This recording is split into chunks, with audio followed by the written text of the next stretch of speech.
At heto na nga po ang aking nabili sa ating budget for today. 35 pesos po lang po yan na ampalaya na ginayat ko na siya. Ang isasahog ko lang po dyan ay 2 itlog. Ayan po yung kanyang pangsahog. May bawang, sibuyas, seasoning at konting asin.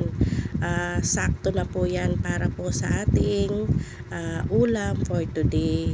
Tipid-tipid muna tayo mga kasuki kasi dito po sa Maynila lahat po ay binabayaran kaya kailangang magtipid.